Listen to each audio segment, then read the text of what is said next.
अस्सलाम वालेकुम, मेरा नाम है मुनीर अहमद, मैं करम ब्लॉग से हूँ। आज हमारे साथ हमारे एक दोस्त हुज़ैफ़ा साहब हैं, जिनसे हम रियल एस्टेट के हवाले से कुछ सवालात करेंगे।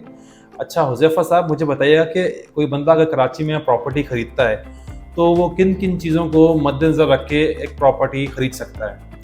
अस्सलाम वालेकुम। सबसे पहले तो मुनीर साहब, प्रॉपर्टी ख़रीदते वक्त आपने सबसे पहले तो ये चीज़ को देखना है कि आया प्रॉपर्टी किस इदारे की है। एमडीए से रिलेटेड है, केडीए से रिलेटेड है या कैंटोनमेंट बोर्ड से रिलेटेड है, ठीक है ना। उसके बाद दूसरा इसमें जो है ना, वो ये है कि प्रॉपर्टी जब आप ख़रीद रहे हो ना, तो सबसे पहले आप उसको वेरीफाई करवाने के लिए आपने जो जिनसे आप बाय कर रहे हो उनसे आपने एक कंडीशनल टोकन के तौर पे चेक देना है, ठीक है ना। और उनसे सारी जो भी डॉक्यूमेंट्स हैं उस प्रॉपर्टी के, उनकी आपने फ़ोटो कॉपियाँ लेनी है। और उसके बाद आपने फ़ोटो कॉपियाँ लेने के बाद आपने उस कंसर्न इदारे के पास जाना है। जैसे कि केडीए है तो आपने केडीए जाना है, केडीए में जाके आपने उसकी पूरी वेरीफाई करवानी है। और अगर लीज़ है प्रॉपर्टी तो आपने इसका सर्च सर्टिफिकेट निकलवाना है। सर्च सर्टिफिकेट ये होता है कि जो भी प्रॉपर्टी की हिस्ट्री होती है ना, वो आपके सामने आ जाती है। अगर कोई कोर्ट मैटर भी होगा तो वो भी उस पर पता लग जाएगा कि जी इसमें कोर्ट मैटर हुआ था या है। तो ये सर्च सर्टिफिकेट जो है सबसे मेन रीज़न है प्रॉपर्टी जब भी आप ख़रीदें तो सर्च सर्टिफिकेट बहुत ज़रूरी है। इसमें जो कि है अमल है जो ज़रूरी है इस पूरे प्रॉपर्टी की बाइंग करते हुए। अच्छा सर, मेरा आपसे दूसरा सवाल ये है कि जैसे आपने भी बताया कि जिस रेलेवेंट इदारे से वो प्रॉपर्टी रजिस्टर्ड है, आप सबसे पहले वहाँ वेरिफिकेशन के लिए डॉक्यूमेंट ले जाएं। अगर मैं आपको कहूँ कि आप कराची गुलिस्तान जौहर की कोई एग्जांपल दें, जैसे मैं कोई कराची गुलिस्तान जब कोई प्रॉपर्टी खरीद रहा हूँ, तो मैं किस इदारे में जाऊँ, देन फिर मैं अपनी पार्टी को कितना कंडीशनल टोकन दूँ और उसके बाद क्या प्रोसीजर है, ज़रा इसके बारे में बताएंगे? देखें, केडीए में आता है, गुलिस्तान जौहर भी केडीए ही की उसमें आता है प्रेमिसेस में। तो आपने अगर गुलिस्तान जौहर का कोई भी आप प्रॉपर्टी ख़रीद रहे हैं, चाहे वो कोई फ्लैट हो या शॉप हो या बेंगलो, तो उसके लिए आपने सबसे पहले केडीए ही जाना होगा। और केडीए में जाके आप जो कि है केडीए का जो वेरिफिकेशन डिपार्टमेंट है सिविक सेंटर में मौजूद है, वहाँ पे आप जाके उसकी जो कि सारी रिकॉर्ड फाइल निकलवाएं। वहाँ से देखें कि इस वक्त लास्ट टाइटल किसके नाम पे है, ठीक है ना जी। लास्ट टाइटल दरअसल जब आप जिससे परचेज कर रहे हैं तो लास्ट टाइटल ही होगा ना जो बेच रहा है आपको, तो वही चीज़ उस पर भी एज इट इज़ आनी चाहिए उनके रिकॉर्ड में।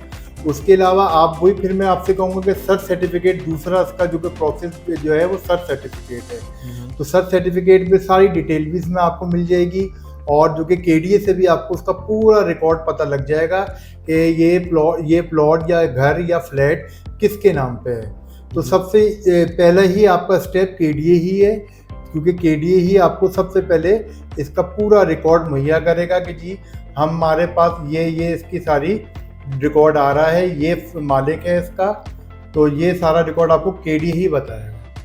अच्छा सर, मुझे ज़रा स्टेप्स में बताइएगा। जैसे मैं किसी से प्रॉपर्टी ख़रीदता हूँ, तो जब मैं उससे डॉक्यूमेंट की वेरिफिकेशन के लिए कागजात मांगूँ, उस वक्त कितनी पेमेंट करूँ? जब वो वेरीफाई हो जाए उसके बाद कितनी पेमेंट करूँ? और पेमेंट पूरी पेमेंट करने के दरमियान कितना वक्त होता है एक बायर के पास? ज़रा उसके बारे में बताएं, लेकिन स्टेप बाय स्टेप बताइएगा। देखें, जब आप प्रॉपर्टी ख़रीदने के लिए जा रहे हैं ना, तो आपने करना ये है कि आपने सबसे पहले तो उसका कंडीशनल टोकन कहलाता है जो कि चेक की सूरत पे दिया जाना चाहिए। आजकल बहुत से ब्रोकर हजरात जो है कैश मांगते हैं कि जी कैश, मगर मैं ये आपको सजेस्ट करूंगा कि आप कैश पे बिल्कुल डील ना करें। आपका काम ये है कि आप जो है इसको जो कि है चेक दीजिए मालिक को, सही है, क्रॉस चेक दीजिए। बहुत ज़्यादा अगर 1 करोड़ की प्रॉपर्टी है तो 1 लाख रुपए तक का कंडीशनल टोकन का चेक दे दें आप, ठीक है ना जी। वो चेक देने के बाद आपको वो जो मालिक है वो आपको देगा, सारी प्रॉपर्टी के जो डॉक्यूमेंट्स हैं वो आपको प्रोवाइड करेगा। उसको आपने वेरीफाई करवाने के बाद फिर आप सेकंड स्टेप पे जाओगे, पार्ट पेमेंट एग्रीमेंट। सही, पार्ट पेमेंट एग्रीमेंट ये होता है कि टोटल अमाउंट का 10% आप उसको देंगे। मिसाल के तौर पे 1 करोड़ की अगर आप प्रॉपर्टी बाय कर रहे हैं तो आप उसका 10% 10 लाख रुपए होता है। 10 लाख रुपए आप उसको देंगे, सही है ना। उसके साथ आप एग्रीमेंट करेंगे और पेमेंट टाइम देखिए आपके ऊपर है, 7 दिन अखबार टाइमिंग होते हैं। अगर आपके पास पैसे हैं कि आप फौरी, आपको इंतज़ाम करने की ज़रूरत नहीं, आपके पैसे हाजिर हैं, सही ना, तो आप जो कि है 7 दिन के अंदर चाहें तो 7 दिन के अंदर भी आप पेमेंट कर सकते हैं मालिक को, और आप चाहें 45 डेज़ के अंदर भी कर सकते हैं। ज़्यादातर जो डील्स होती है वो 3 मंथ्स एटलीस्ट, यानी कि टाइम दिया जाता है कि 3 महीने के अंदर आप पेमेंट कर सकते हैं। तो आपके अब ऊपर है कि आप चाहें इसको 45 डेज़ पे ले जाएं, आप चाहें इसको 60 डेज़ पे भी ले जा सकते हैं। अच्छा हुज़ैफ़ा साहब, मुझे ये बताइएगा, अगर फुल एंड फाइनल पेमेंट करनी हो तो उसके हवाले से क्या स्टेप्स लेने चाहिए? देखिए फुल एंड फाइनल पेमेंट जैसे कि आपका और जो बायर सॉरी जो सेलर है आपका, उससे आपका जो भी टाइम तय हुआ, ठीक है ना, उससे पहले जब आपका 45, मिसाल के तौर पे आपको कहता आपने 45 दिन की पेमेंट पे आपने ये डील उठा रहे हैं आप, तो आपने उनके नाम पे पे ऑर्डर बनाना है, ठीक है ना, जो रिमेनिंग बैलेंस का अमाउंट है। उसके अलावा आपने कुछ पैसे कैश रखने हैं कि जैसे कि यूटिलिटीज़ के तौर पे जो आपको देने, उनसे आपने जो बेचने वाले उनसे आपको यानी कि काटने हों, तो आपने कुछ अमाउंट कैश रखनी है, बाकी का आपने पे ऑर्डर बनाना है उनके नाम पे।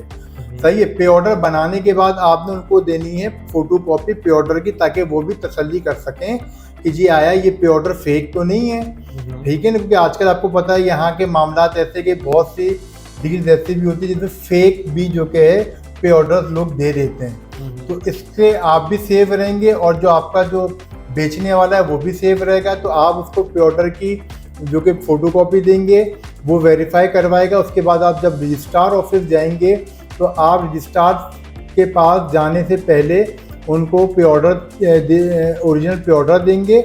उसके बाद रजिस्ट्रार के पास आप जाके अपने नाम पे जो भी प्रॉपर्टी है आपकी वो आप अपने नाम पे कन्वर्ट करवा लेंगे। बस। आपका बहुत शुक्रिया। एक बार फिर मैं आपको बताता चलूँ कि ये हुज़ैफ़ा साहब थे और माहिर रियल एस्टेट थे। मज़ीद मालूमात के लिए या ऐसी इंटरेस्टिंग वीडियोज़ देखने के लिए हमारे ब्लॉग पर विज़िट करें। बहुत शुक्रिया।